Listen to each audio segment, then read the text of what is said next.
Congressman Mike Waltz joins me now. Congressman, welcome back. Good to see you again. You don't like this truce, the exchange of hostages. You don't like it, do you? Why not?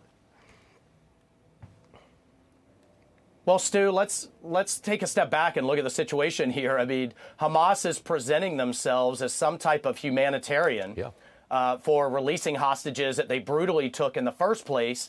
On the world stage, they're dealing as though they're some kind of nation state with Israel and the United States. They're dictating the terms in terms of how many are released, when they're released, and I guarantee you they are going to seek to drag this out because the longer they can, the more they can reposition, rearm, resupply, and get ready for the next round of fighting. So I don't like where this is going, and if their goal is to turn global opinion against Israel, I think they have the upper hand here. The UN has been horrible. You're seeing protests on the streets. I even had a relative over Thanksgiving, Stu, that was kind of doubting that October 7th was as bad as being presented. I had to send them the videos. And you've got President Biden standing on the global stage not knowing whether we have proof of life of all of the Americans, and his national security advisor on the Sunday show not having all the information. I hope they have it behind the scenes for the sake of all Americans. But I think Hamas is winning the global propaganda war here, and we need to retake the initiative and retake the upper hand. Could you make the point that Israel is actually winning on the ground? After all, they've smashed Gaza. They've destroyed what looks like Hamas leadership.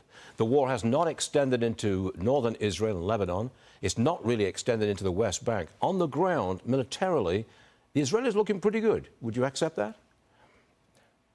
Yeah, I think in the short term, absolutely, they're going to destroy Hamas militarily.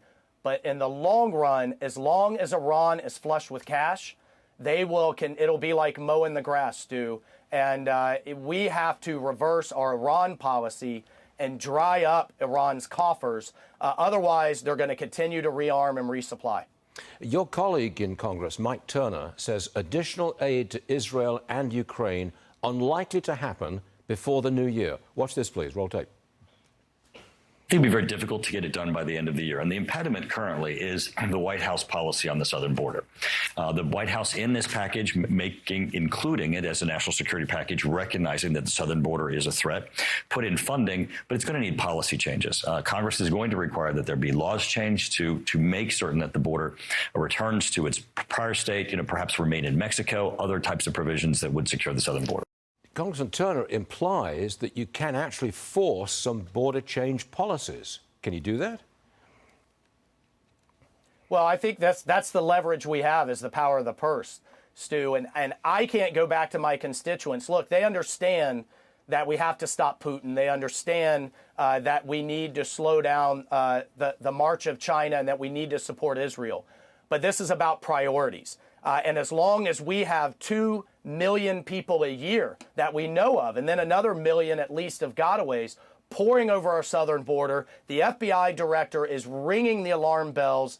It's about priorities, and this president has got to prioritize our border before others. That's what our constituents demand, and I don't know what it's going to take, aside from, God help us, another catastrophic attack on October 7th here in the United States, a Pulse nightclub, a San Bernardino, or God help us, a 9/11 style attack. But when you have hundreds of people on the terrorist watch list pouring over our border, that we know of, and the FBI director is trying to track them down all over our inner cities across the country, that should be the #1 priority for the White House. And if it's not going to be for them, we're going to make it the #1 priority in Congress. Congressman, always a pleasure. Mike Waltz, thanks for joining us, sir. We will see you again. All right. Thank you, sir. All right.